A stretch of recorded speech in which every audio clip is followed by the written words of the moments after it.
오늘 우리가 함께 은혜 받으실 말씀 창세기 15장 7절에서 21절 말씀입니다. 할렐루야, 한 주간 잘 지내셨습니까?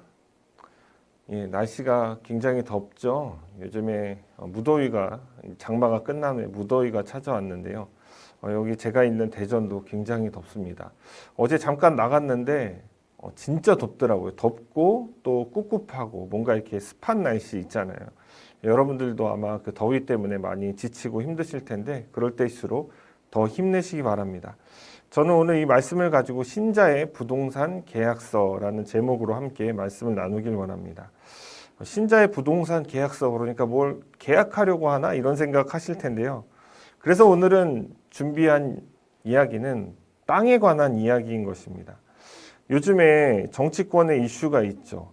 양평 고속도로 전면 백지화, 이 이슈가 연일 화제가 되고 있습니다.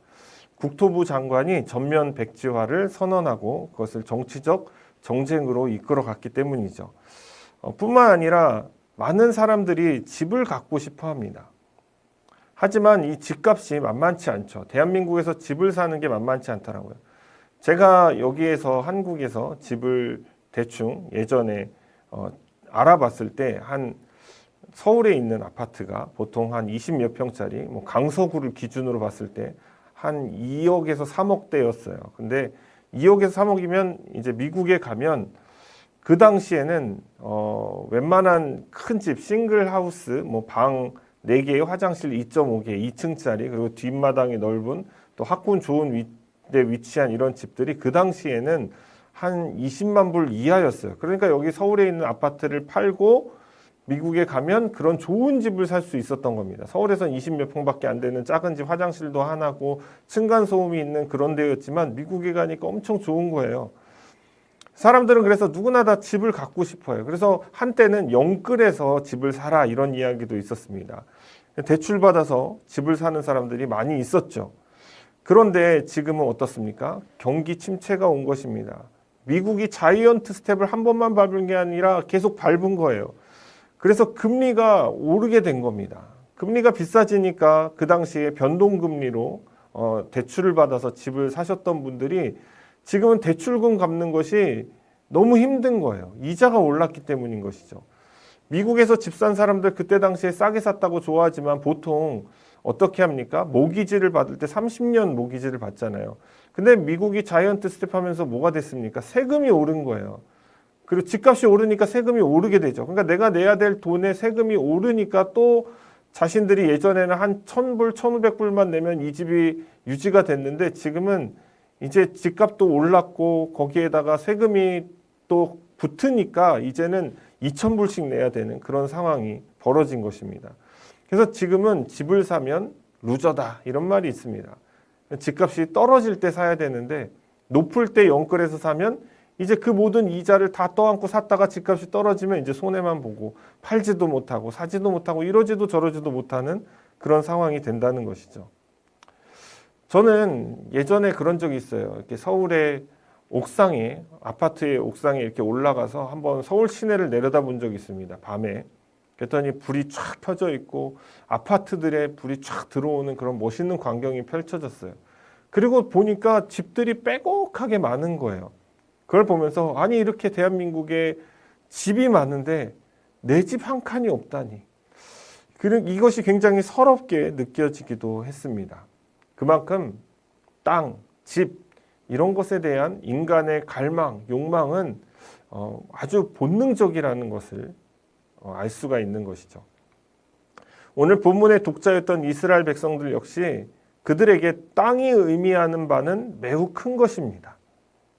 첫째는 하나님께서 이스라엘 백성들에게 약속으로 주셨기 때문인 것이죠. 땅을, 그 가나안 땅을 말이죠. 둘째는 그들이 오랜 시간 동안 그 땅을 목전에 두고 갖지 못한 채 객이 되어서 자신들의 땅을 떠나 있었다는 점이에요.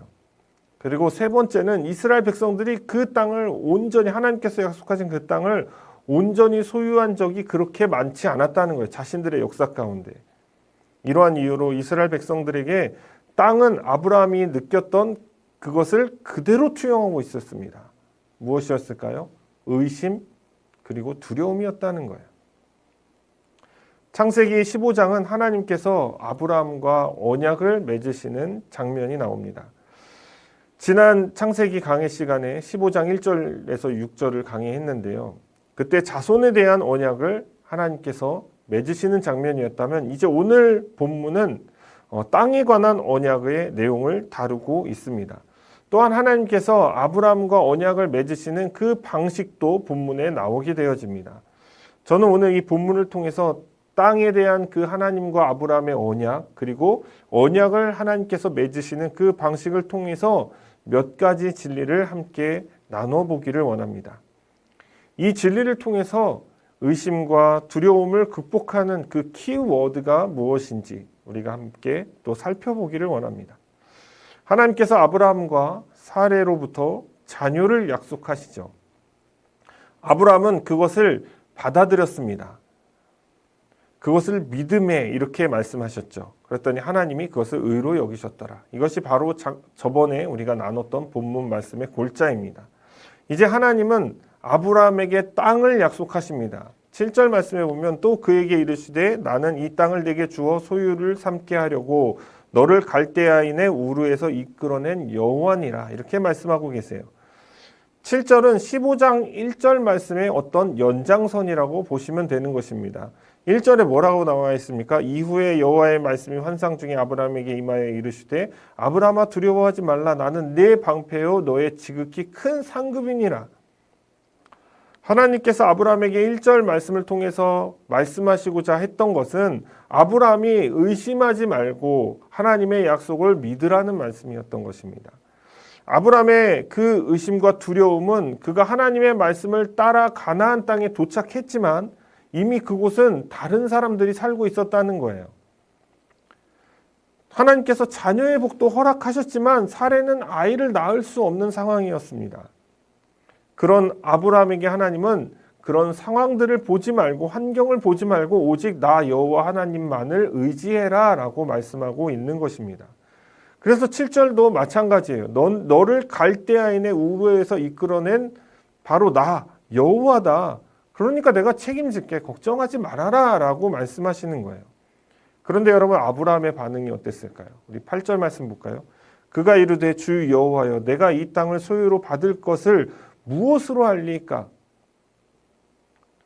아브라함은 상속자에 대한 증거와 같이 땅에 대한 증거도 필요했다는 거예요. 그것을 하나님께 요구하는 거예요. 하나님 증거를 대십시오. 하나님 내가 무엇으로 알리까? 이렇게 말을 하고 있는 것입니다. 우리가 지난번 강의에서 살펴본 바 아브라함은 하나님께서 아브라함을 이끌고 밖으로 나가서 하늘의 별을 보여주셨죠. 아브라함은 그것을 봤어요. 그리고 하나님께서 내 자손이 이와 같이 많겠다라고 말씀을 하신 것입니다.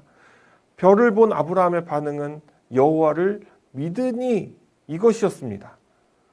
아브라함은 땅도 하나님께서 자신을 이런 방식이든 어떤 방식이든 내가 이 땅을 가지게 될 것이라는 확신을 시켜주기를 원했다는 거예요.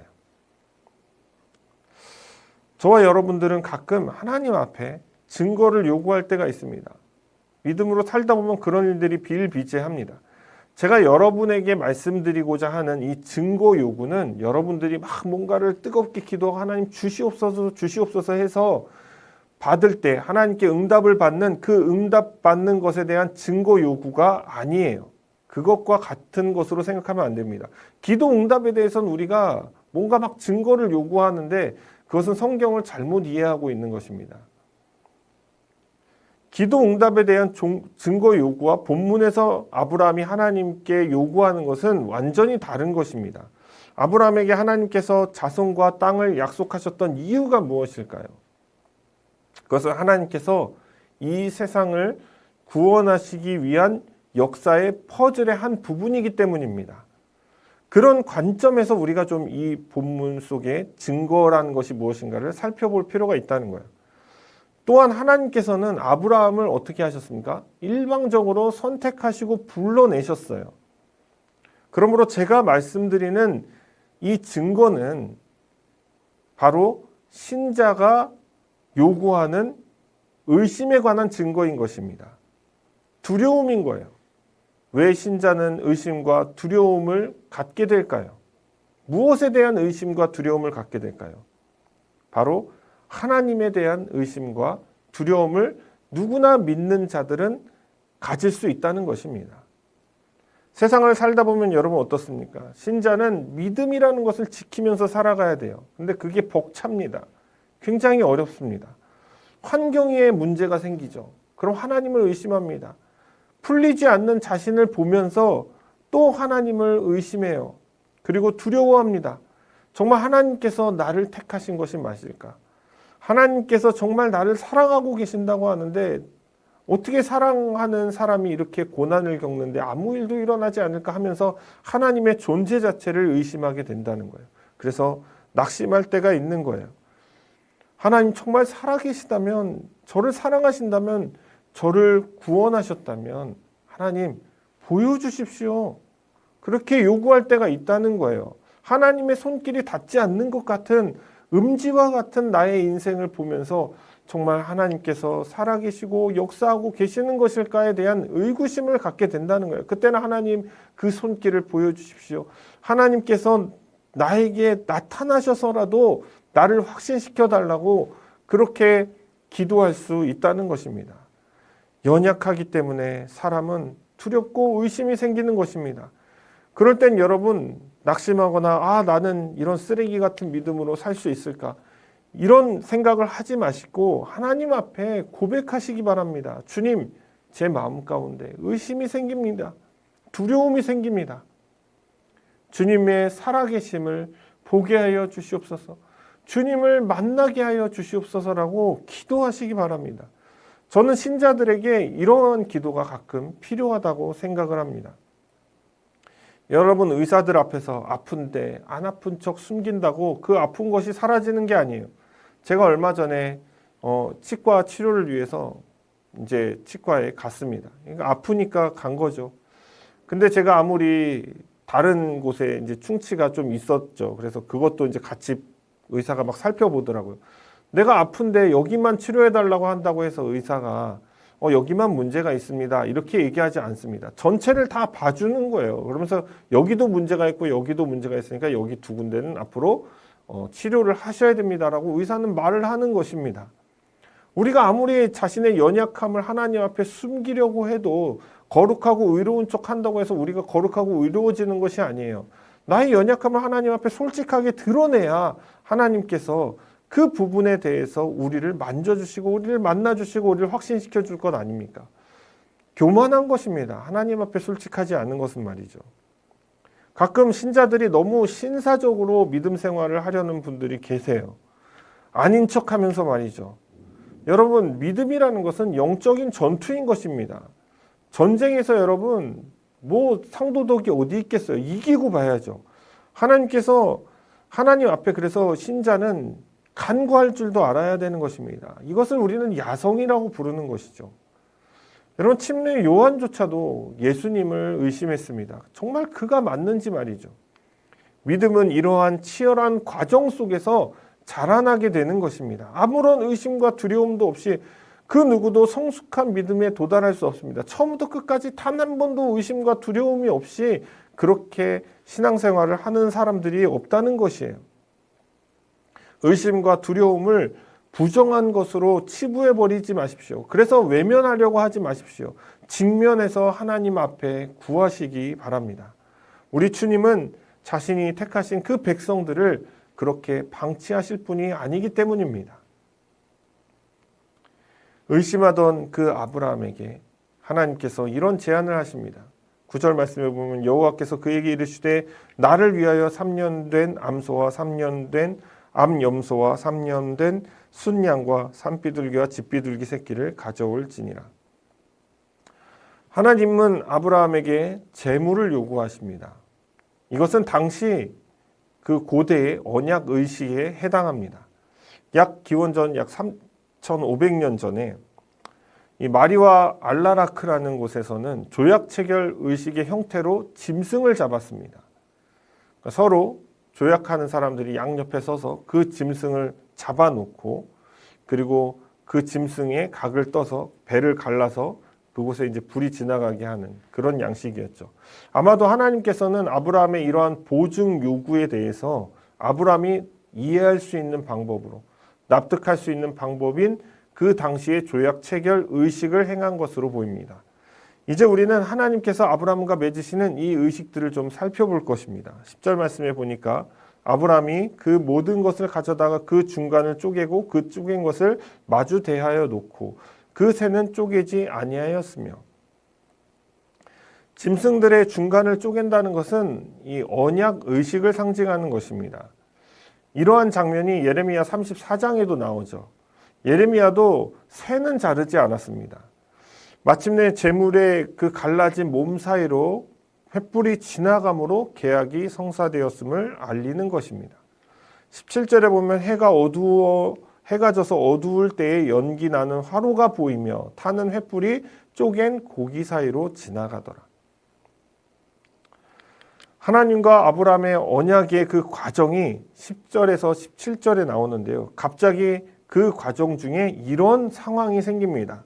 11절에 보면 솔개가 그 사체 위에 내릴 때에 아브라함이 쫓았더라.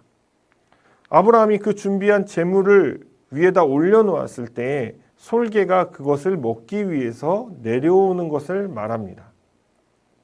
아브라함은 그 솔개가 그 제물들을 먹지 못하도록 쫓아냅니다. 솔개가 의미하는 것이 그렇다면 무엇일까요? 하나님은 그 의미하는 바를 독자들에게 이렇게 설명합니다. 12절부터 16절까지인데요. 해질 때에 아브라함에게 깊은 잠이 임하고 큰 흑암과 두려움이 그에게 임하였더니 여호와께서 아브라함에게 이르시되 너는 반드시 알라 내 자손이 이방에서 객이 되어 그들을 섬기겠고 그들은 400년 동안 내 자손을 괴롭히리니 그들이 섬기는 나라를 내가 징벌할지며 그 후에 내 자손이 큰 재물을 이끌고 나오리라. 너는 장수하다가 평안히 조상에게로 돌아가 장사될 것이요 내 자손은 4대 만에 이 땅으로 돌아오리니 이는 아모리 족속의 죄악이 아직 가득 차지 아니함이니라 하시더니. 여러분, 솔개는 이스라엘 백성들에게 하나님의 언약이 이루어지는 것을 회방하는 존재를 뜻하는 것입니다. 실제로 이스라엘 백성들은 이 본문에 나온 것처럼 애굽에 끌려가 400년 동안 종살이를 하게 되어집니다. 아마도 창세기 독자였던 출애굽한 이스라엘 백성들 입장에서는 이 내용이 크게 공감이 됐을 것입니다. 이 내용을 이제 우리에게 좀 적용을 해본다면 솔개라는 것은 하나님과의 언약을 방해하려는 세력을 뜻합니다. 마치 이스라엘 백성과 하나님께서 맺으신 그 언약, 땅에 관한 언약, 자손에 관한 언약을 방해하기 위해서 솔개가 온 것처럼 애굽 백성들이 이스라엘 백성들을 종살이 시켰던 것처럼 그와 같은 것이라는 거예요. 이것을 좀 더 구체적으로 이야기하자면 오늘날 그리고 과거로부터 지금까지 늘 하나님과 사람 사이에 있는 그 언약을 방해하려는 세력, 사탄을 말하는 것입니다. 하나님의 역사는 구원의 역사를 말하는 것입니다. 아브라함을 불러서 그로 민족과 나라를 세우게 하시고 그리고 다윗의 자손을 통하여 예수 그리스도가 오게 하시도록 하려는 하나님의 계획인 것이죠. 원시복음에서는 여자의 후손이 사탄, 네 머리, 뱀, 네 머리를 상하게 할 것이다 라고 말씀하셨습니다. 그러므로 사탄은 여자의 후손이 내 머리를 상하게 할 것이다 라는 것에 집중해야 되는 것이죠. 그래서 그것을 막아야만 했습니다. 사탄은 여자의 후손이 오는 것을 어떻게든 막아야만 자신이 살 수 있다는 것을 알았기 때문에 인류의 역사 가운데 끊임없이 여자의 후손을 막으려는 시도들을 했다는 거예요. 우리는 성경을 통해서 이 여자의 후손, 즉 동정녀 마리아를 통해서 성령으로 잉태됨으로 말미암아 완전한 사람 그리고 완전한 신이신 분이 왕 다윗의 후손으로 메시아로 이 땅에 오신다는 것을 우리는 알고 있습니다. 왜냐하면 성경을 통해 알고 있기 때문에. 그러나 당시 사탄도 또 성경에 있었던 그 인물들도 실상이 아닌 증거 또는 그림자를 통해서 예수 그리스도를 보았기 때문에 여자의 후손이 도대체 무엇인가에 대한 구체적인 실상에 대한 경험이 없었다는 거예요. 그게 이제 히브리서 11장의 말씀이 아니겠습니까? 솔개는 이 구원의 역사의 회방꾼을 뜻하는 것입니다. 그러므로 신자는 아브람과 같이 솔개를 내쫓는 일을 해야 된다는 거예요. 하나님의 언약과 그리고 하나님과 아브람 사이에 있는 그 언약이 이루어지지 못하도록 방해하는 그 세력 솔개를 내쫓는 일을 해야 된다는 거예요. 그것은 무엇을 뜻하겠습니까? 바로 내 인생에서 사단의 역사를 막는 거예요. 가장 중요한 문제, 바로 죄를 내 삶에서 밀어내는 것을 말하는 것입니다. 죄를 짓지 않으려는 몸부림을 뜻하는 거예요. 예수 그리스도를 믿는 사람이라고 하면서 죄 짓는 것이 아무렇지도 않다. 여러분, 그것은 문제가 있는 것입니다. 온전한 하나님과의 관계 안에 있다라고 그런 사람들에게 확신을 줄 수가 없는 겁니다. 사랑하는 여러분, 신자는 솔개를 내쫓아야 하는 것입니다. 여러분의 삶에 죄를 몰아내려고 해야 돼요. 거룩과 성결을 지키기 위해서 노력해야 된다는 것입니다. 악한 것에는 미련해져야 된다는 거예요. 여러분, 우리는 너무나 많은 죄를 짓고 살아갑니다. 죄를 몰아내도 죄에 묻어서 살게 되어 있는 것이 바로 이 세상에 발을 딛고 살아가는 저와 여러분이라는 거예요.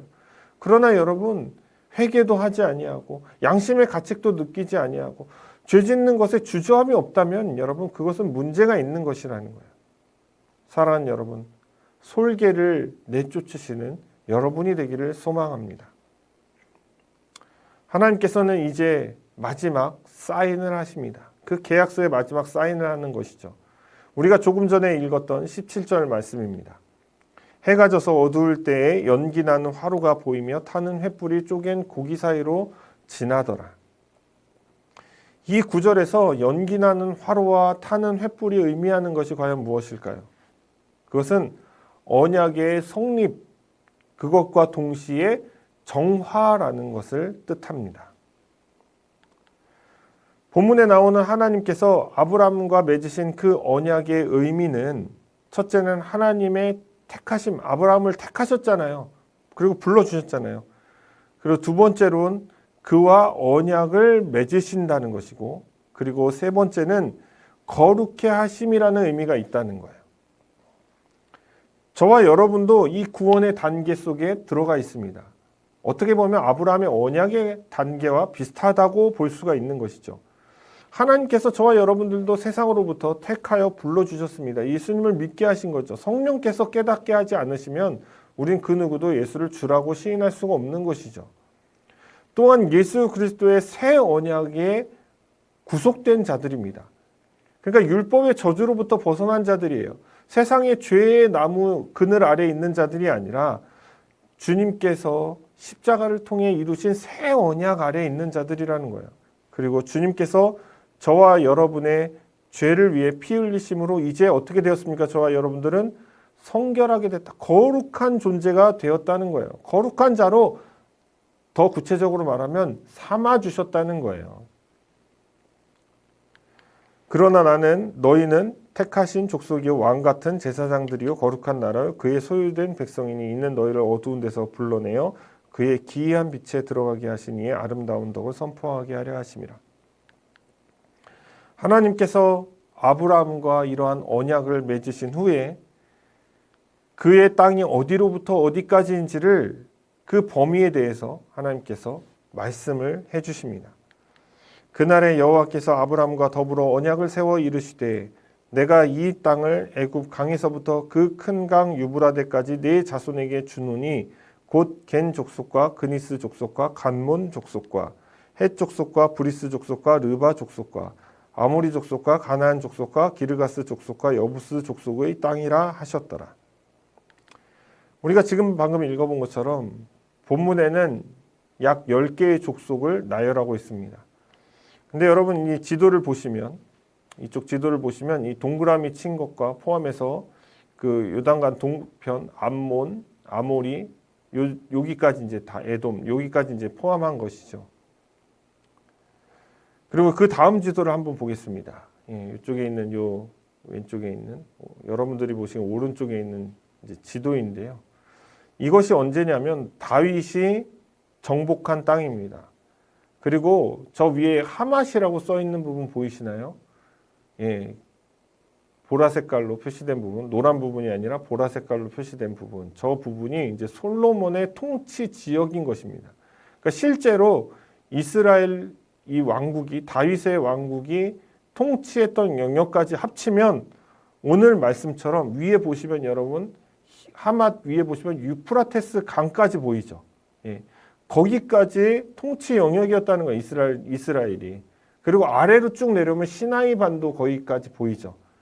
그러니까 애굽의 뭐 강이라고 표현이 되어 있는데 거기까지 통치 영역이었다는 거예요. 얼마나 광대합니까? 주님께서 약속하셨던, 하나님께서 약속하셨던, 아브라함에게 약속하셨던 그 땅을 말하는 것입니다. 그 역사가 이제 이렇게 실제로 이루어지는 것을 이 지도의 사진을 통해서 우리가 볼 수 있는 거예요. 저는 이 본문 속에 나열된 이 족속들에 대해서 어떻게 다 이스라엘의 정복이 되어졌는지에 대해서 제가 구체적인 설명은 하지 않겠습니다. 그런데 여러분, 다만 우리가 이것을 보면서 의문이 하나 들 거예요. 저는 그런 의문이 들었어요. 다윗과 솔로몬의 때를 우리가 좀 보면, 합산해 보면 이 지도에 우리가 방금 봤던 그 모양을 통치했던 그 시간이 그렇게 길지 않다는 거예요. 100년이 채 되지 않습니다. 대략 한 7, 80년? 그러니까 보면 다윗이 하나님께 성전을 건축하겠다고 작심하던 때가 이제 다윗이 이제 통일했다라고 보는 때거든요. 약 BC 한 1000년 전후.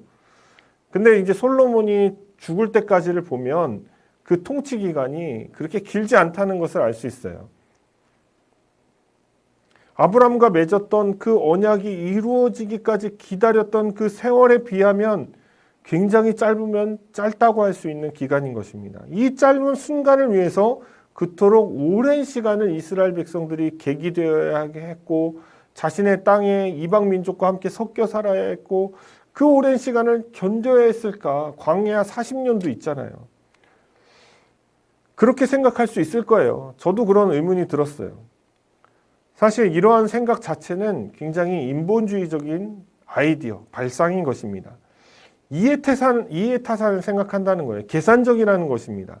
우리가 마치 가성비 따지듯이 누리는 시간에 비해서 투자하는 시간이 너무 길다는 거예요. 여러분, 하나님의 약속은 이러한 계산으로 되어지는 것이 아닙니다. 만약 계산의 생각이 머물러 있다면 이렇게 설명을 드릴 수 있을 것 같아요. 하나님은 아브라함에게 기간이라는 것을 말씀하지 않으셨습니다. 땅을 주시겠다라는 말씀을 하신 것이죠. 게다가 당시 독자들은 자신들의 후대에 통일된 이스라엘 왕국에 대해서 그것이 100년도 안 갈 것이다 라는 생각을 한 자들이 없었을 것입니다. 그러나 이스라엘 백성들에게는 이 종주 간의 언약의 형태가 있어요. 그것은 뭐냐면 하나님께서는 아브라함과의 언약을 맺으실 때 어떻게 보면 하나님께서 그 언약에 갇히신다는 개념으로 그렇게까지 설명할 수가 있는 것이죠. 아무런 조건 없이 아브라함에게 언약을 맺으시고 있다는 것을 볼 수 있는 반면에 이스라엘 백성은 종주 간의 언약으로서 조건이 붙는다는 거예요. 너희가 이렇게 하면 이렇게 하겠고 이렇게 하지 않으면 이렇게 될 것이다 라는 것을 하나님께서 말씀하시면서 그 언약을 체결하고 계시는 모습을 볼 수가 있다는 거예요. 그 조건이 뭐냐? 바로 율법이라는 거예요.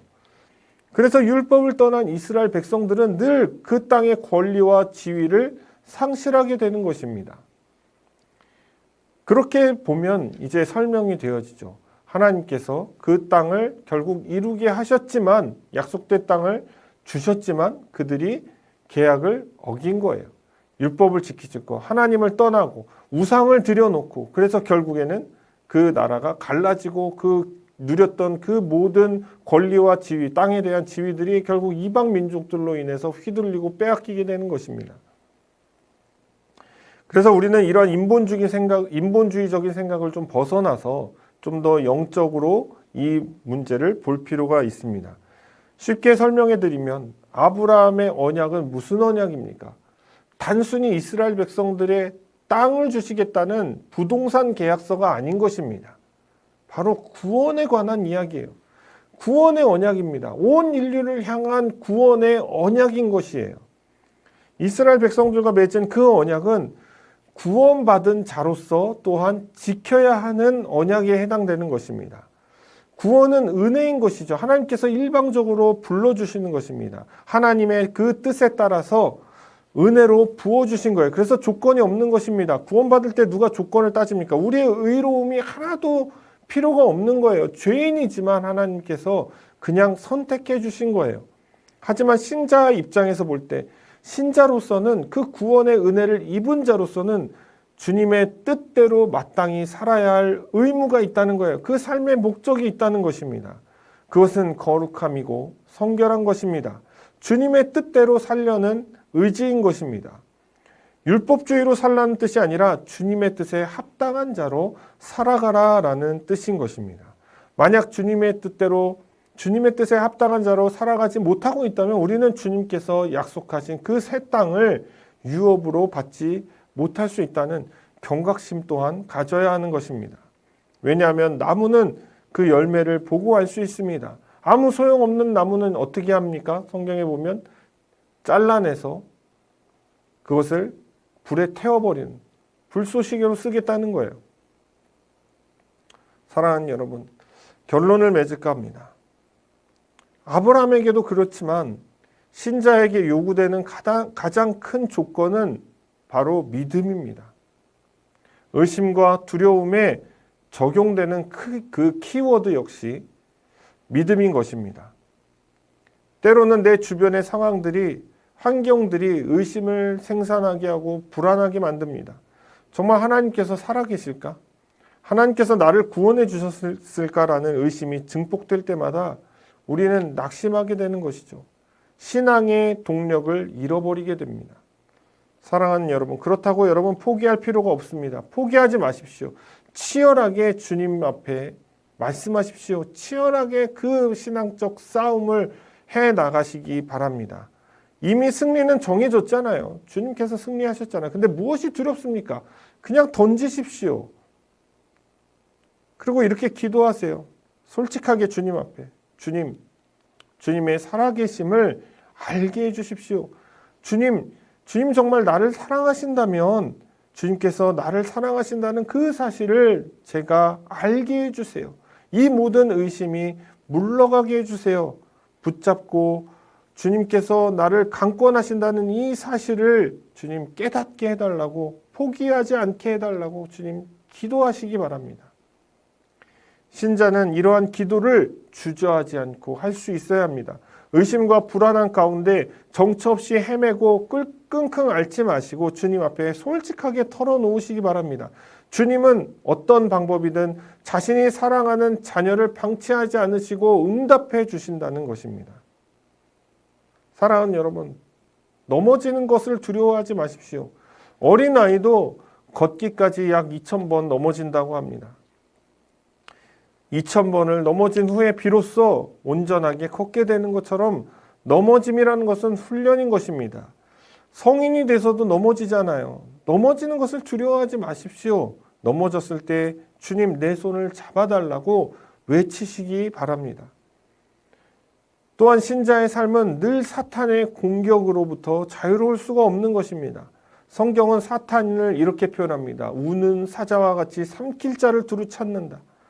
사탄은 어떻게든 하나님을 반역하게 하기 위해서 하나님과 우리 사이에 언약의 흠집을 내려고 합니다. 죄를 통해서 말이죠. 사도 바울은 그러한 신자들에게 이렇게 권면을 합니다.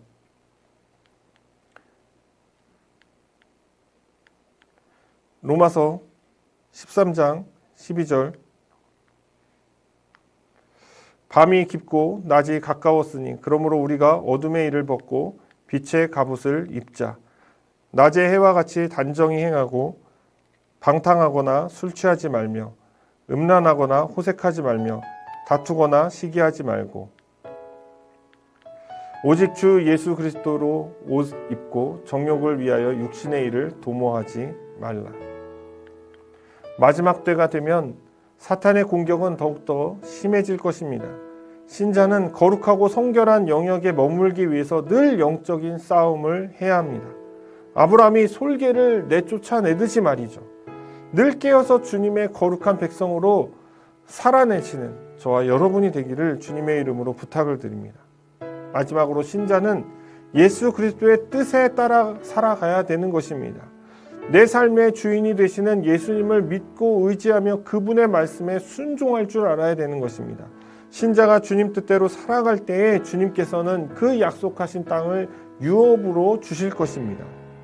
주님께서 약속하신 그 땅은 이스라엘 백성들의 땅과 같지 않습니다. 영원한 땅인 것입니다. 잠시 머물다 가는 곳이 아닙니다. 빼앗길 위험이 있는 곳이 아닙니다. 단 우리가 주님 뜻대로 살아갈 때에 그 그 땅의 백성다움을 스스로 증명할 때에 그 땅을 유업으로 받게 되는 것입니다. 마태복음 7장 21절에 보면 나더러 주여 주여 하는 자마다 다 천국에 들어갈 것이 아니요 다만 하늘에 계신 내 아버지의 뜻대로 행하는 자라야 들어가리라. 사랑하는 여러분, 의심과 두려움을 숨기지 마십시오. 그것을 믿음의 기회로 삼으시기 바랍니다. 주님을 더 깊이 깨닫고 경험하는 시간이 되기를 원합니다. 그래서 한 단계 더 발전하는 시간이 되어질 것을 믿으시기 바랍니다. 죄의 유혹을 뿌리치시고 거룩함과 성결함을 위해서 늘 애쓰는 신자가 되십시오.